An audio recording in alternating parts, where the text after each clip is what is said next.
Mutton కొట్టు Mastan alias Mehboob Shri సత్య తిండికి తికాణాలని వీళ్ళు 2 కోట్లు ఖర్చు పెట్టి ఒక యూట్యూబ్ వీడియో తీశారు. సో తిండికి తికాణాలు లేని వీళ్ళకి ఇంత డబ్బు ఎక్కడి నుంచి వచ్చింది అంటే అది హాయ్ ఫ్రెండ్స్, వీడియోలు చూస్తున్నారు కానీ ఫాలో కొట్టట్లేదు. ఫాలో కొట్టండి.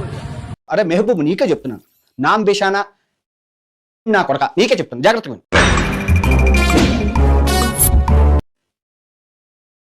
నా కొడక నీకే చెప్తాను. ఏమిట్రా వీడికి మెంటలా మర్యాద లేకుండా మాట్లాడుతున్నాడు. అరే ఇటువంటి ముస్లిమ్స్ రా నాకు తెలియకరుగుతాను. నువ్వు ఆ సోహెల్ గాడు, ఆ ఇమ్రాన్ గాడు, ఈ ఆలీ ఏంటి బాబా అన్న ఇంకోసారి అరే ఇటువంటి ముస్లిమ్స్ రా నాకు తెలియకరుగుతాను. నువ్వు ఆ సోహెల్ గాడు, ఆ ఇమ్రాన్ గాడు, ఈ ఆలీ మీ కష్టం పగవాడికి కూడా రాకూడదు గురుగారు. మరేరా ఈ మటన్ కొట్టు మస్తాను అలియాస్ మెహబూబ్ వీళ్ళు గుంటూరు అండి. వీళ్ళ నాన్నగారు మటన్ కొట్టులో పనిచేస్తారు. నాకు లాగొద్దు, మ్యాటర్ లాగొద్దు. మన నాగార్జున సాబ్ తెలుసు కదా, ప్రపంచంలో ఎవరు ఫేమస్ అయినా ఆ సందులోంచి చూస్తారు. అసలు నా గురించి ఏమనుకుంటున్నారా? నగ్గర్ర పౌరులు చూస్తారు. దాని ఆయన మాకు ఒక చెత్త షో ఉంది, ఆ చెత్త షోలో నేను ఫేమస్ చేస్తాను చెప్పి బిగ్ బాస్ 4 పిలిచిండు. But sorry results very bad. ఈడేమన్నా తిండి తెకన్నా లేని ఎదవ 4 సంవత్సరాల నుంచి తిండి డబ్బులు లేవు. ఇంతగానో దిక్కుమాలిన స్టేట్మెంట్ చూడం. ఇలాంటి వాడు 2 కోట్లు ఖర్చు పెట్టి ఒక యూట్యూబ్ వీడియో ఎందుకు తీశారు, ఎలా తీశారు, ఎక్కడి నుంచి వచ్చాడు? నీ ప్లాన్ ఏంటి, నీ స్కీమ్స్ ఏంటి, నీ అప్రోచ్ ఏంటి, అసలు ఆవిడ దగ్గర నువ్వు టోటల్ ఏం ఎక్స్పెక్ట్ చేస్తున్నావు చెప్పరా? అరే చెప్పరా. మళ్ళీ దానికి టీవీ ఛానల్ ప్రమోషన్స్ ఒక 2 కోట్లు ఖర్చు పెట్టి ధూమ్ ధామ్ చేశారు. ఎక్కడి నుంచి? Betting app. ఎవిరా బాలరాజు, ఎవిరా ఉపయోగం దేశానికి నీ వల్ల? మీరు సాంగ్ కోసం వెళ్ళలేదమ్మా, ఈ శ్రీ సత్యాన్ని పట్టుకొని హనీమూన్ యాత్ర చేసినట్లు. ఏం మాట్లాడుతున్నావురా? నరాలు కట్ అయిపోయింది. మీరు సాంగ్ కోసం వెళ్ళలేదమ్మా, ఈ శ్రీ సత్యాన్ని పట్టుకొని హనీమూన్ యాత్ర చేసినట్లు. అరే ఎక్కడి నుంచి మీకు వచ్చాయి? నిజంగా మామూలుగా మళ్ళా అనమాట అడుగుతున్నానండి, ఎక్కడి నుంచి వచ్చాయి మీకు? ఎందుకు మాస్టారు మాటిమాటికి అడుగుతారు? నాకు మాత్రం ఏం తెలుసు. ఎక్కడి నుంచి వచ్చాయి మీకు? ఎవరి డబ్బు? ఎన్ని మంది ప్రాణాలు తీసి సంపాదించారు?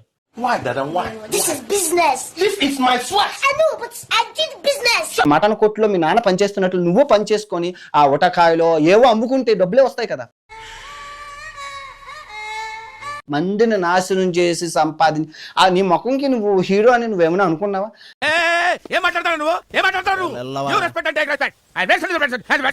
ఈ సోహెల్ గాడు హీరో, నువ్వు హీరో, మీరు అందరూ హీరోలు అయిపోతే మరి ఈ చిరంజీవి, నాగార్జున, బాలకృష్ణ అందరూ ఎవరా? సరే తరలే, ఎన్నెన్నో అనుకుంటాం, అన్ని జరుగుతాయి ఏమిటి? ఈ బిగ్ బాస్ సర్కిల్ ఒక 50 మంది ఉన్నారు. వీళ్ళందరూ చేసేవి బెట్టింగ్ యాప్. నిన్ను కొట్టినా కుక్కను కొట్టినా ఒకటే.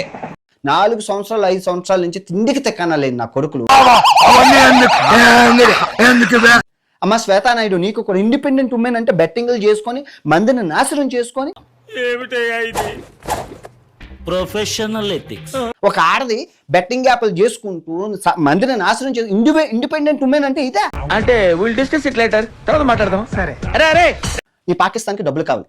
వాళ్ళు ఏం చేస్తారు? 20,000 పెట్టి ఒక యాప్ తయారు చేస్తారు. జాగ్రత్తగా విను. ఒక చిన్న శాంపుల్ చూపిస్తాను. ఫోన్ కొడతాడు. అరే హైదరాబాద్ లోని ఈ బిగ్ బాస్ నాంబేషన్ గాళ్ళు ఉంటారు, వాళ్ళ వెధవలు వాళ్ళకి ఒక్కొక్కరికి ఒక్కొక్క లక్ష ఇస్తే యాప్ ప్రమోట్ చేస్తారని పాకిస్తాన్ నుంచి హైదరాబాద్ లో ఉన్న ఫోన్ చేస్తారు. ఏంటి తెలియక అడుగుతున్నాను, ఇదో బతుక చెప్పండి. ఆ బెట్టింగ్ యాప్ ఎక్కడ పుట్టింది, ఎవరు పుట్టింది చదువుకోలేదు కదరా మీరు. నాంబేషనా కొడుకులు కదా. ఏముంది ఇందులో? నీ దైద్యం తప్ప నాకేం కనపడతలేదు. మీరు చూసిన వీడియో నచ్చితే లైక్ కొట్టండి, ఇంకా బాగా నచ్చితే షేర్ కొట్టండి.